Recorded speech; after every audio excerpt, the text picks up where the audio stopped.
Vous savez ce qu'il y a de plus frustrant quand on fait un métier créatif ? Les idées ont la fâcheuse tendance à émerger au moment où on s'y attend le moins. Je suis sûre que vous connaissez ça vous aussi. L'idée de génie sous la douche. Cette répartie que vous auriez voulu avoir pendant cette dispute.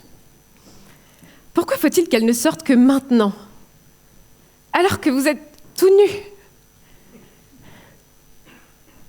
Et quand vous êtes au lit, que les informations de la journée se mélangent et qu'elles viennent non seulement vous empêcher de dormir, mais en plus résoudre ce problème dont vous aurez oublié la solution de toute façon demain matin. Alors, si vous êtes comme moi, à 2h du mat, vous y êtes encore. Vous ne trouvez pas ça dommage que nos meilleures idées émergent au moment où on n'a qu'une envie, c'est de dormir ? Eh bien, figurez-vous que ce phénomène a un nom. Ça s'appelle le shower effect, l'effet douche.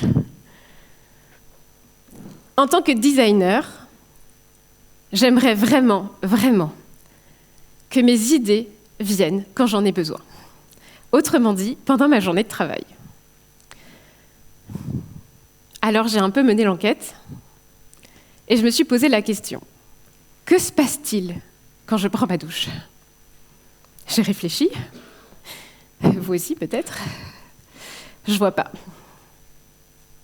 Je crois bien qu'il ne se passe rien quand je prends ma douche. Suffisamment rien pour que mon esprit gamberge. En neurosciences, on parle de mode par défaut. C'est un ensemble de régions cérébrales qui s'activent lorsque l'on n'est pas concentré sur une tâche en particulier. En gros, c'est l'autopilote qui s'active quand on est au repos.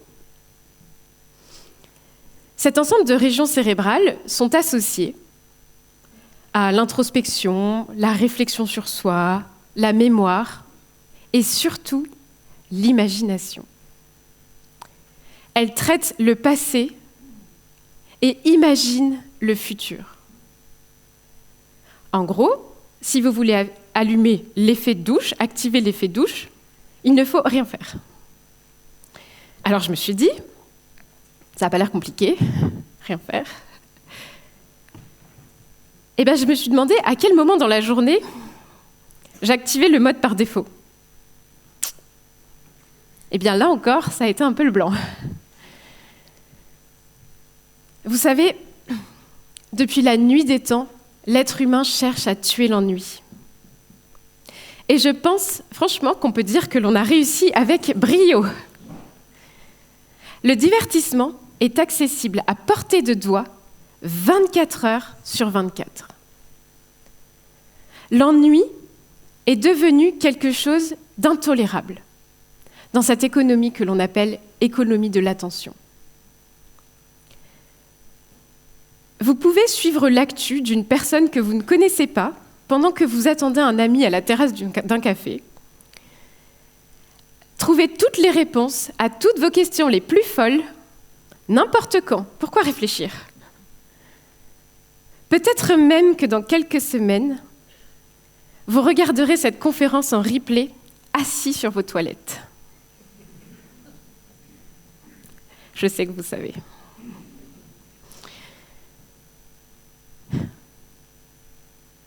Pourtant, l'ennui, les chercheurs, les philosophes, les artistes vous le diront, est quelque chose de merveilleux. Je ne vais pas vous parler de bien-être ou de méditation, de pleine conscience, mais bien d'un enjeu que je pense être crucial pour notre société. Comment remettre plus d'ennui dans nos vies ?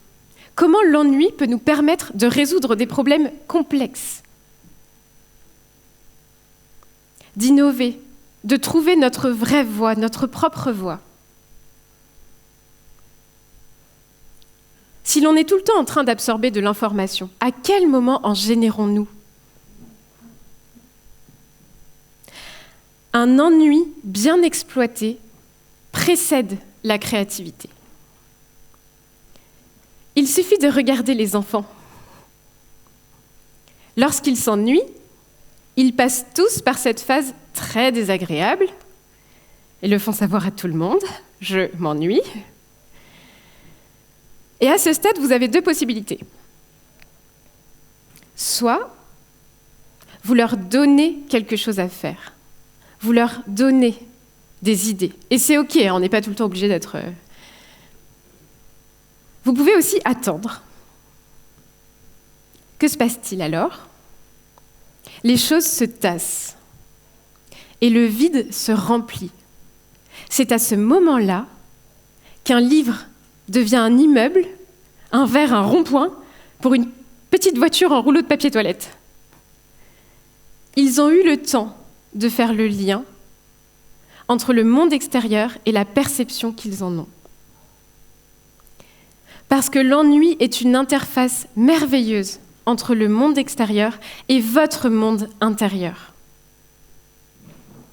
Les idées qui émergent de votre ennui sont les vôtres, pas celles de quelqu'un d'autre, pas celles d'une vidéo.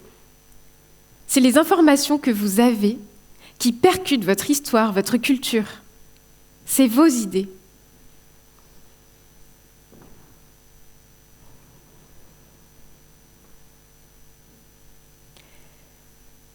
« 20 secondes suffisent. La première chose à faire, quand vous voyez l'ennui poindre le bout de son nez, c'est de ne pas le fuir. Ne résistez pas. Attendez. Ça va bien se passer. C'est très, très dur. Acceptez de ne pas être immédiatement stimulé.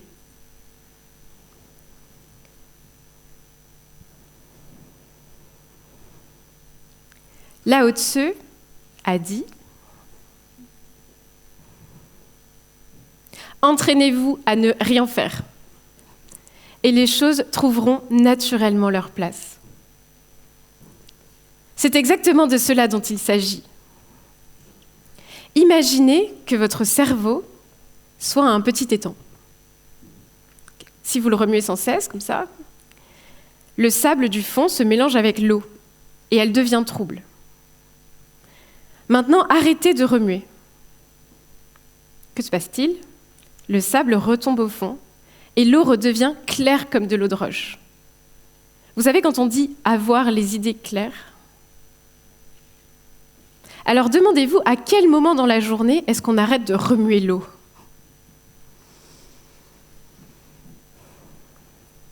Les créatifs arrêtent régulièrement de remuer l'eau. Ils laissent les idées redescendre. Mais ils ne font pas que ça. Ils regardent, ils écoutent. Que reste-t-il à la surface ? Une envie ? Pas l'envie de quelqu'un d'autre pour vous. Une envie, votre envie. Une idée, votre idée. Parce que la magie de l'esprit, c'est qu'il remplit automatiquement le vide quand il y en a un. Alors, vous avez bien fait de venir. Parce que ça demande un tout petit peu d'entraînement. Et ça commence maintenant.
Alors,